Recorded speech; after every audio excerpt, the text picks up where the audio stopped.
Ahoy to the crew. Sorry, it's been a while. But life, you know. But we're going to start with something special. I've never done anything like this before. We have a special guest, and I'll go ahead and let him introduce himself real quick. Hello, my name is Ty. I'm with Team Alpha Gaming, and I'm here co-starring with Adam. See how this goes.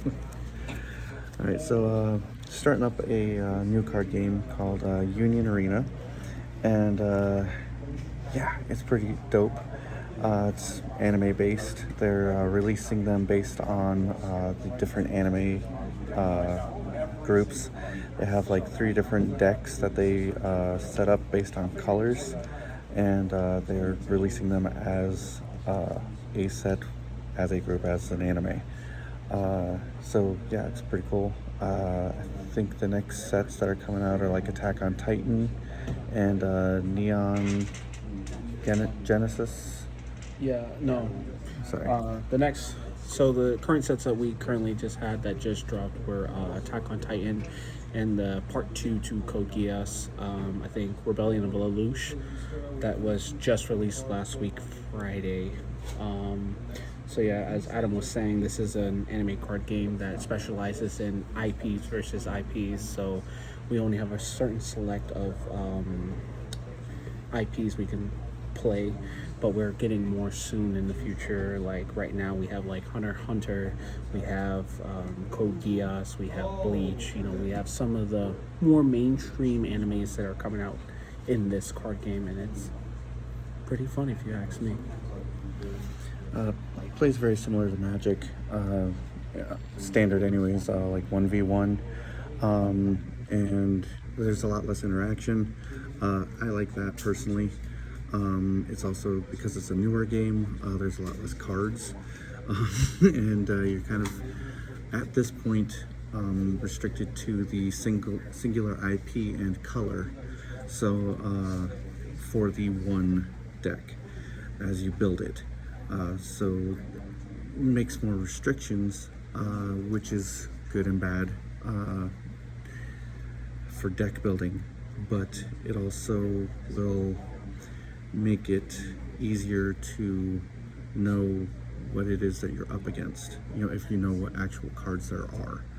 And as the game is developing, you know, as a new player getting into it, you're more likely to learn these cards and have an easier time versus, you know, Magic the Gathering that's been out for 30 plus years and just, you know, getting wrecked by people who've been playing for 30 plus years. Yeah, like my friend here, who's been playing for a hot minute. So what got me into this game specifically was the Full Metal Alchemist set, and we're actually going to play a couple of lists from that set. My friend here is going to be playing the blue Roy and Risa deck, and I'll be playing the Ed and Al yellow deck, and yeah, we're going to shuffle up and see how that goes. Anything else you'd like to add? No, we can get the game started and we can somewhat explain how turns are played in this game. It's very similar to Pokemon, and where people don't actually interact into your turn. You can actually play stuff out. The only thing people could respond to in this game is when you hit life, and there's a trigger on the card that will activate when revealed from life. So hopefully we can somewhat explain how this game plays, and yeah, show you some good gameplay. Got Adam here shuffling up, getting ready to play in a sense here. Yep, I just put everything in some Lorcana boxes and sleeves just so that, you know, I don't mix it up with my Magic stuff. Just easier to not do that. As a courtesy, I always try to let my opponent go ahead and cut. You know, we try to do that. That way, less likely for anyone to cheat.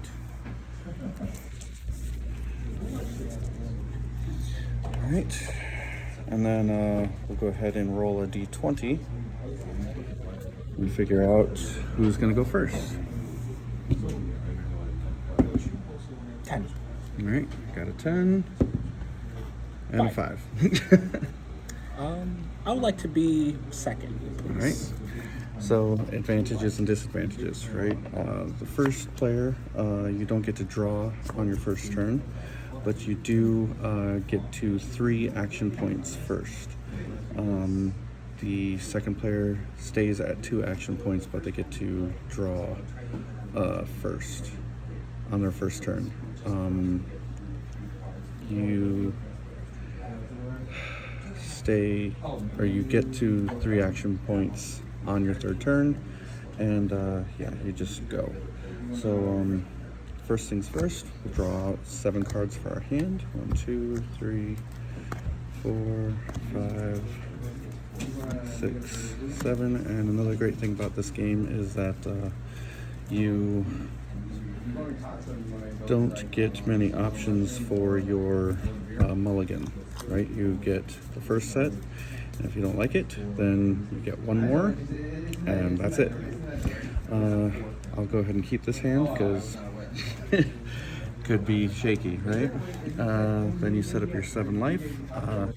He went ahead and just set his up in a little row. You can set them up however you like. I've seen people set up like a little hangman deal. I've seen a couple varieties. 3, 4, 5, 6, 7. I've been sticking with something like this.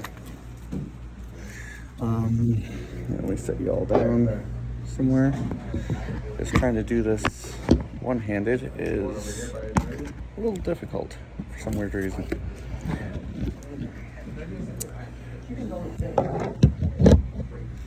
I really wish my tripod was working today. Alright.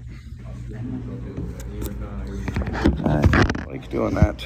Alright, sorry about it, guys.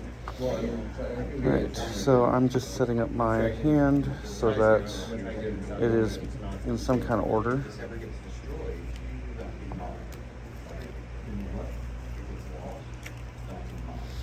Alright, and you have character cards, you have sight cards, you have all kinds of things.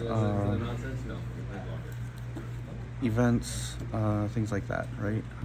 You also have your front line that'll go in the front, and then your energy line that will go in the center. As he's trying to demonstrate. Then you have your cards that are in resting, your active cards, and you know they do different things in different positions. Helps if I actually put it over. Your back row will be the action points, and yeah, you'll tap them for activated, whatever. We'll go through some hands and see how it goes. All right, so let's go ahead and start something. Get something moving. All right, so I will go ahead and flip a single action point. He's gonna go ahead and show 2 of his. All right, I don't get to draw on the first turn. I'm just gonna show my hand semi-exposed. I have this Alphonse that has 0 energy cost because I have nothing in my energy line currently. When I put this card down, it will work for 1 energy, or it'll produce 1 energy, and it has a when played ability. So as soon as I play it, I'll get that trigger, and it costs 1 action point and 0 energy. So I'll go ahead and play this, put this down resting, activate the action point. So when played, draw a card, then place 1 card from your hand into your sideline, which is basically your graveyard area. All right, so I'll go ahead and draw a card. It's a really good one. And then I have to put 1 in the graveyard area.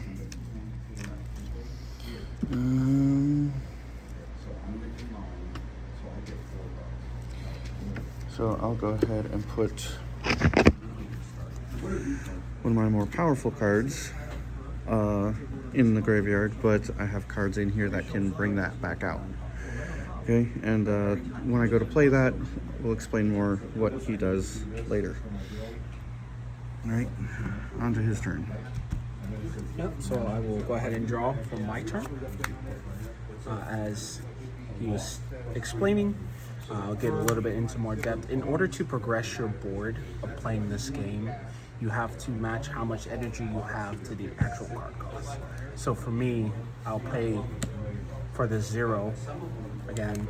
So obviously it's a 0 drop, but it can produce 1 energy. So since I don't have any energy, I can play this.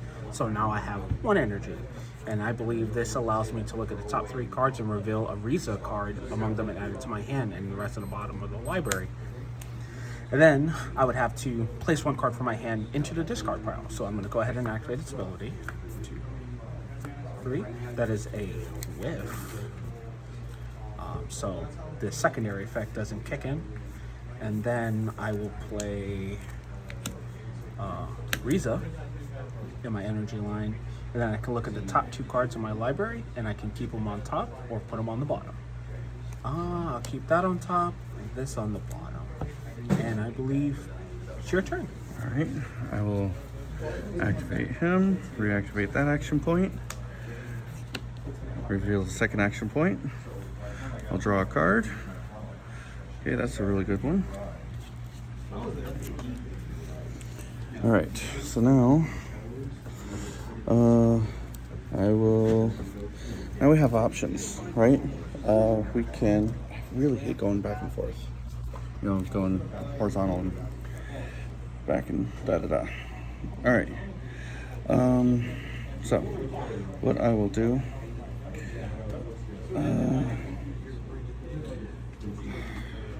I could activate one of these and draw a card, because the maximum hand size in this game is 8. 1, 2, 3, 4, 5, 6, 7.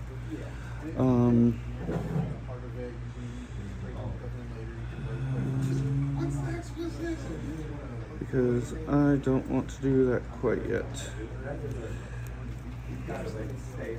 Okay, I'll go ahead and top 1 and draw a card. And that is awesome. I will go ahead and tap the second one and play this Edward Albrecht in my energy line.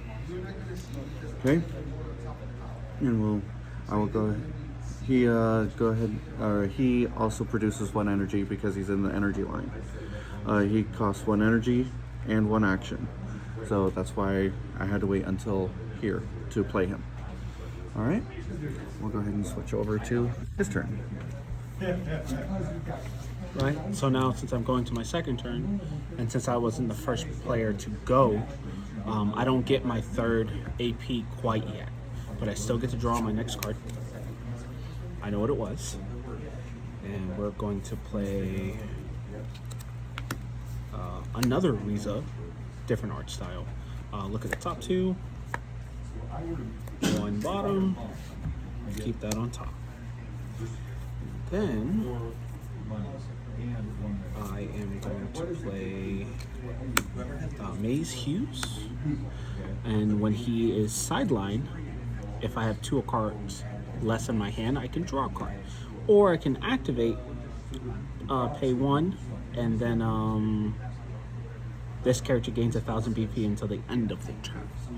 But another great advantage to this card is that he's got those 2 blue circles down in the bottom corner, so he creates 2 energy every turn.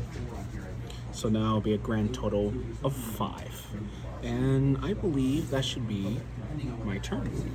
So he's already making a lot more than I am, which is awesome. I'll draw a card. All right.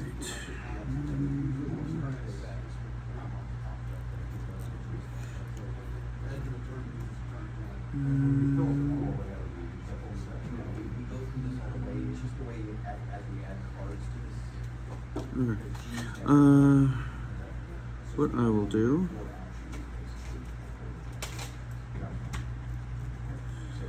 is a whole heck of a lot of 1, 2, 3, 4, 5, 6. 1, 2, 3, 4, 5, 6, 7, 8.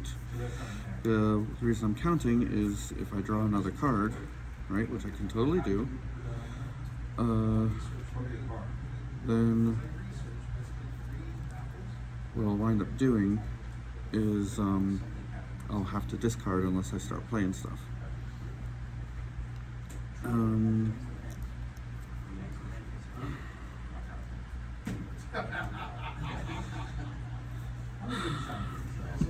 But I'll go ahead and draw an additional card. Tap another card to play an Alphonse Elric. So I can activate him main, switch to resting, and I sideline him, place one Edward Elric card without a raid ability from my sideline face up under a Edward Elric with raid, and then I get to raid that card, which is a great ability.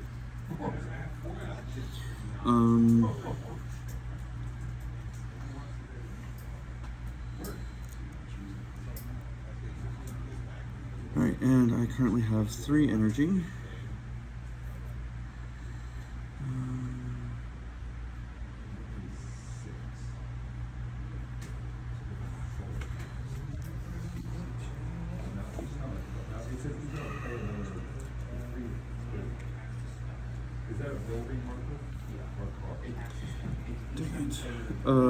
Another fun thing is that you can only have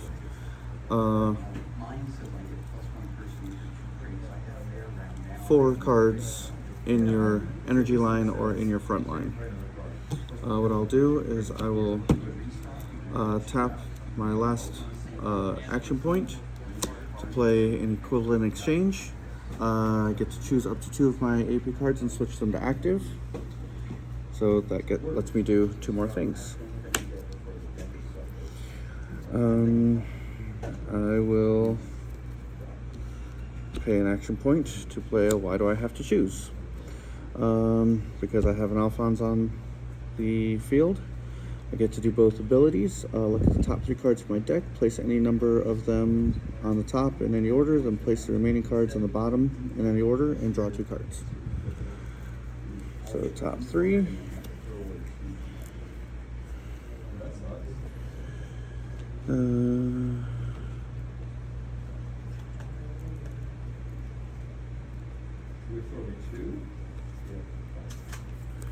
I put them like that, and then I'll draw 2.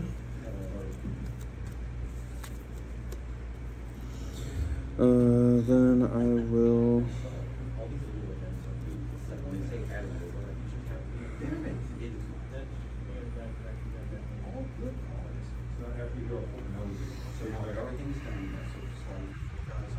that tells us that the deck's done because there's only 4 actions in that call.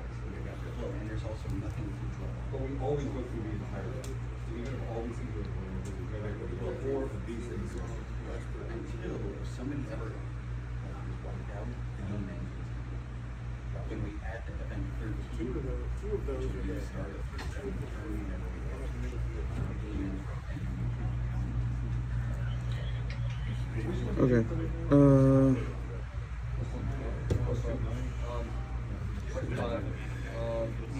Shnikes. Tap the last one to add an additional Alphonse. When played, draw a card, place one draw a card and then put one in the sideline. I drew that card and I'll put it in the sideline. And now I will go ahead and pass turn. You'll be back? Yeah, I'll be back. Cool.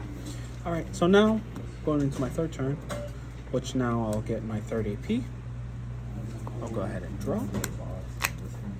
So I will now proceed into my movement phase. I'm gonna go ahead So and push. before he puts any cards down, you can move cards from your energy line up to your front line.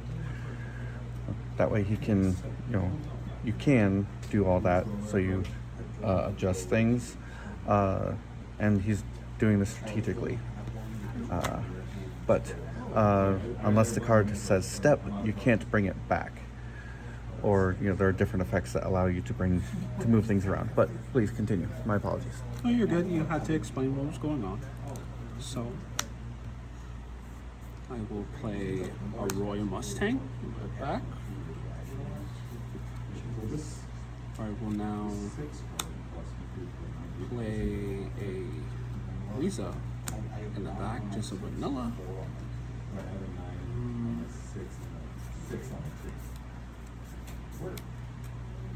And for my last one, I'll play State Alchemist. It's the same thing, similar to his. I will untap 2 of my action points.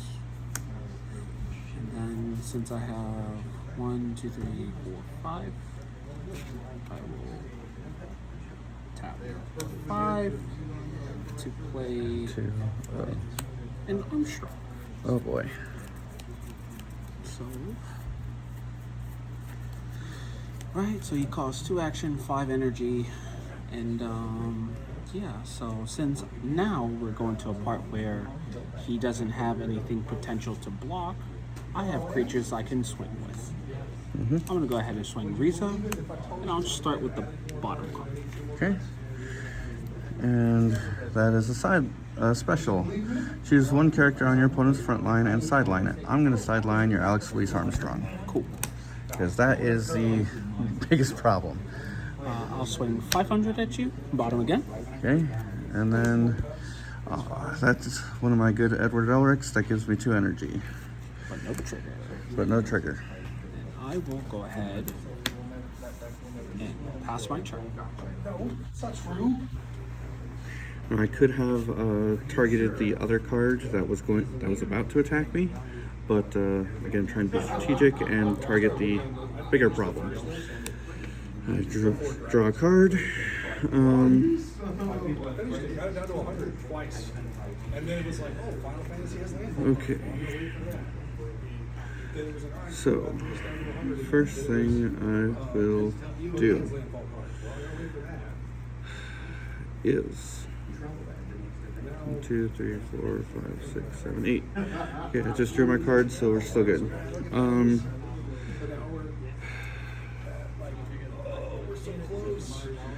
I'll tap 1 to play a Let's Go Home. Add up to 1 Edward or Alphonse card from my sideline to my hand.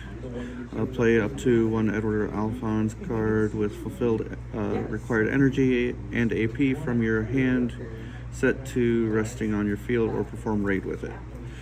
So I'll take one of those cards that I had put into my graveyard, or into my sideline, put it in my hand.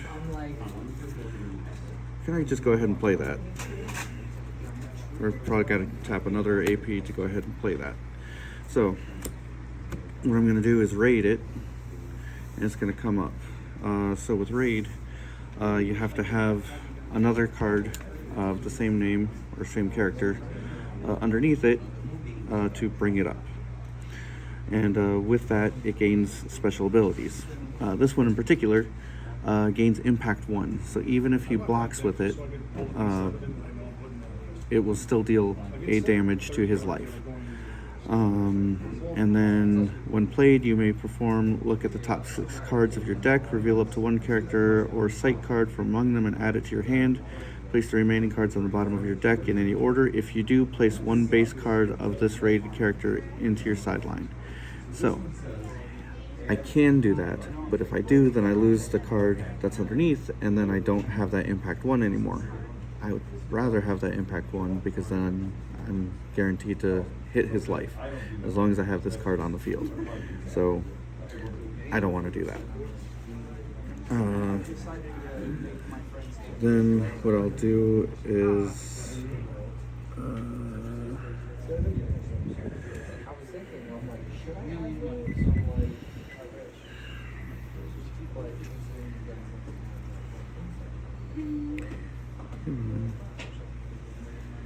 what else do you want to do?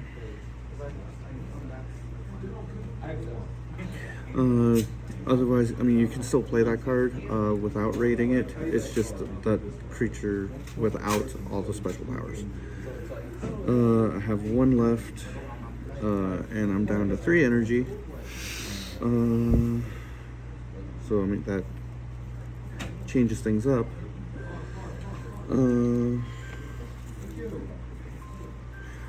Actually, I already played a card, so I can't do a movement phase. Mm-hmm. Okay. What I will do is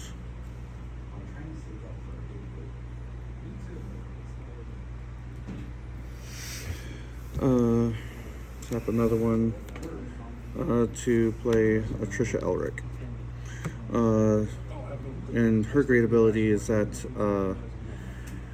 later I'll be able to activate her, and she'll tap for, or she will generate 2 energy, but at the end of that turn, she'll have to go away. But for right now, I have 1 attacker, so I will go ahead and swing with that 1 attacker of 4,000 attack power and impact 1.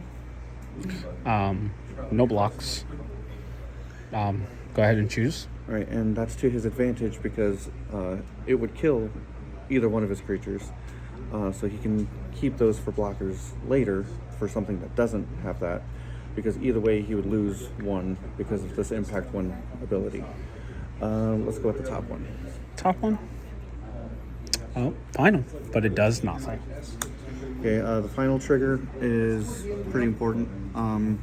If that is the last card in your life, and that is the one that comes up, then you get to take the top card from your library or from your deck and put it in your life area, and that is basically a 1-up. You know, the last chance, last ditch effort to try to stay in the game, and it has come in very helpful. Many times. I've had moments where that actually saved me the game. Yeah, it happens a lot. All right, so let's go. I'll go ahead and switch this back up because now I can block with it. I will now untap everything. Draw. Ooh, it's nice cards. So we will keep that stuff right there. The pros and cons, right? I'll be able to block at least one of his things. It won't destroy his thing when he attacks with it, but you know, at least there's the one that I can block. So, draw my card. I will actually pay an AP. Draw another card. I will go to movement. I will not move anything. And now I'll go to my main phase. This is where it gets a little bit heated up. No puns intended. I'll play my special, Flame Alchemist. Since I control Roy Mustang, I can go ahead and sideline your Edward. Okay, so never mind, I'm blocking. And then I will go ahead and activate Maze Hughes. Actually, no, I will not. I will just now tap, and I will raid my Roy Mustang. His text says if I have no cards in hand, he gets impact 1. When he is played, I will draw a card, which I'll do so right now. And while I'm attacking, place any number of cards from my hand into the sideline. Choose up to 1 character with 1,000 or less BP on my opponent's front line and sideline it. For each card that's placed in my hand to the sideline with this ability, add 1,000, so it becomes a cumulative. So if he still had the Edward and I had 4 cards in hand, I can discard all 4 cards and pretty much destroy his creature. But since there's no other creature, I just rather have a big body now. We're gonna start going into attacks. I feel like I'm gonna hit another special. So 4,000 bottom, please. Alright, that is add this card to my hand. 2,000. I'm assuming bottom. Bottom. Draw a card. And I'm gonna swing with Black Hayato. I can turn a card active. Give it 3,000, but since I killed its creature, nothing happens. So I'm just gonna go ahead and untap, and I will pass my turn. All right.